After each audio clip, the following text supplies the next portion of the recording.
Sabe aquela caixa que fica aí na mesa, o computador? A gente usa todo dia, mas o que será que tem lá dentro de verdade? Bom, é o que a gente vai descobrir hoje. Vamos mergulhar nessa máquina e entender os segredos que fazem tudo funcionar. Bora lá? Olha, para a gente ter uma ideia do poder que está na nossa mão hoje, vale a pena voltar um pouquinho no tempo. A história dos computadores é fascinante. É tudo sobre como as coisas ficaram menores, mas muito, muito mais potentes. E a diferença mais gritante de todas é o tamanho, sem dúvida. E tá aí a prova, preto no branco. Dá uma olhada nisso. Na esquerda, o tal do ENIAC, lá de 1946. Um monstro que precisava de uma sala inteira e, olha, gastava energia que dava para uma cidade pequena. Agora olha para a direita. Um desktop atual. A capacidade de processamento é a mesma. Aliás, até muito maior. E cabe ali de boa, embaixo da mesa. É simplesmente incrível, né? Essa caminhada foi cheia de momentos que mudaram tudo. A gente saiu do ENIAC, que era uma coisa gigantesca de uso militar, e foi para o IBM PC, que, poxa, botou o computador dentro de casa. E aí veio a era Pentium e, nossa, acelerou tudo de um jeito absurdo. Foi aí que o padrão de desempenho mudou e abriu caminho para essas máquinas super eficientes que a gente tem hoje.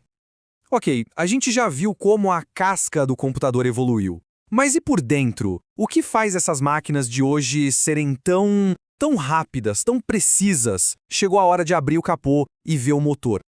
Então, isso aqui vai ser o nosso guia, o nosso mapa. É legal pensar no computador não como uma coisa só, mas sim como uma orquestra, sabe? Com vários componentes especializados, cada um tocando seu instrumento, mas todos juntos em perfeita harmonia. Vamos conhecer as estrelas dessa banda. E o palco de tudo isso é aqui, ó, a placa-mãe. Ela é a base, a espinha dorsal do sistema. Pensa nela como se fosse uma grande cidade, é onde todos os outros componentes moram e conversam entre si. Ela literalmente conecta tudo com tudo. Bom, e numa operação dessas, a gente tem que começar pelo cérebro, o chefão, o componente que todo mundo já ouviu falar, a unidade central de processamento, a famosa CPU. Não tem analogia melhor, é o cérebro mesmo. É a CPU que pensa, que faz as contas, que executa cada comando, qualquer coisa que o computador está fazendo, pode apostar, é a CPU que está lá, no comando de tudo. E olha só para ele, parece tão pequeno, né? Mas por dentro é de uma complexidade absurda. E o poder nem se fala. Esse chipzinho aí, um processador moderno, na verdade tem vários cérebros dentro dele, que a gente chama de núcleos. É o verdadeiro coração pulsante da máquina. Só que o cérebro, por mais genial que seja, não consegue fazer tudo sozinho. Ele precisa de uma mesa de trabalho, um lugar para organizar as ideias na hora. E é aí que entra a nossa próxima peça fundamental, a memória RAM. A analogia é perfeita. Se a CPU é o cérebro, a RAM é a mesa de trabalho dele. É uma memória de curto prazo, sabe? Mas ela é absurdamente rápida. Tudo que o computador está usando agora, nesse exato instante, fica ali na RAM. Por isso que, quanto maior a mesa, mais coisas dá para fazer ao mesmo tempo sem que o sistema comece a engasgar. E fisicamente, são esses pentes aí.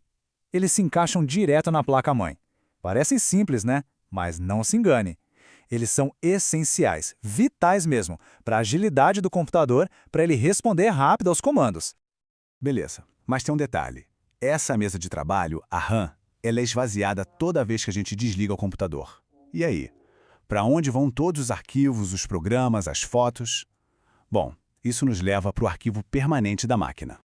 E a melhor forma de imaginar isso é pensar numa biblioteca, ou num grande armário. Esse é o disco rígido, o HD.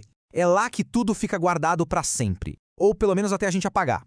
Mesmo com o computador desligado, tá tudo lá, seguro. Documentos, fotos, jogos, a vida digital inteira mora aí. Então, ele é tipo o guardião de todas as memórias digitais. A grande diferença para a RAM é essa. A RAM é o espaço de trabalho temporário. O HD é o cofre, é o arquivo permanente de verdade. Ok, a gente já tem cérebro, mesa de trabalho, biblioteca. Mas tudo isso precisa de energia para funcionar, certo?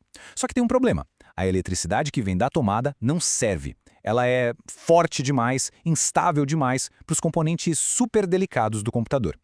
E é aí que entra a heroína silenciosa do computador, a fonte de alimentação. O papel dela é fundamental. Ela pega essa energia bruta da tomada e a transforma, a converte na energia certinha, limpa e estável que cada pecinha lá dentro precisa para funcionar sem queimar. É como um tradutor de energia. Muito bem. Agora que a gente já conhece as peças principais, vamos para o segundo passo, que é tão importante quanto: como cuidar bem de tudo isso. Afinal, a gente quer que a máquina dure, né? Que ela continue funcionando bem por muito tempo. E antes de mais nada, um aviso importantíssimo. Se um dia pensar em abrir o computador, precisa conhecer o inimigo número 1, a eletricidade estática. Sabe aquele choquinho que a gente toma às vezes ao encostar numa maçaneta? Aquele nada é o suficiente para fritar um componente caríssimo para sempre. Não é brincadeira. Por isso que quem trabalha com isso usa umas pulseiras especiais, as antiestáticas. A regra de ouro é: prevenir é melhor que remediar.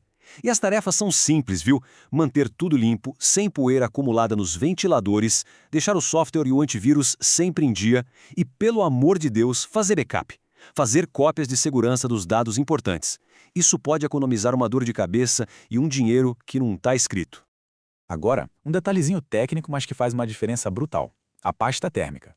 O processador, o cérebro, esquenta. E esquenta muito. A pasta térmica é um composto que fica entre ele e o cooler, que é o ventilador dele. Ela serve como uma ponte para garantir que todo esse calor passe do processador para o cooler da forma mais eficiente possível. Sério, sem ela, a CPU fritaria em questão de segundos. Mas a gente sabe, né? Mesmo cuidando direitinho, uma hora ou outra, alguma coisa pode dar errado. Então, vamos imaginar uma situação bem comum para a gente aprender a pensar como um técnico na hora de resolver um problema. Imagina a cena, dá até um calafrio, aperta o botão de ligar, as luzes acendem, as ventoinhas começam a girar, mas a tela fica preta. Nada. E para piorar, o computador começa a apitar. Bip, bip, bip. E agora? O que ele está tentando dizer com esses bips? Então, a primeira coisa é: calma. Esses bips não são à toa, eles são um código de erro. É a placa-mãe avisando que tem algo de errado com o hardware, antes mesmo de conseguir ligar o vídeo. E quer saber? Muitas vezes, o problema é uma coisa boba, tipo um pente de memória RAM que está mal encaixado. Para saber o que cada sequência de bips significa, o manual da placa-mãe funciona como um dicionário. É só consultar. Pois é. A gente fez uma viagem e tanto, hein? De computadores do tamanho de uma sala até esses componentes minúsculos e absurdamente poderosos que vimos hoje. Isso tudo faz a gente pensar, com a tecnologia evoluindo nesse ritmo maluco, o que será que vem por aí? Como vai ser o interior de um computador daqui a 10, 20 anos? Fica aí a pergunta para a gente imaginar.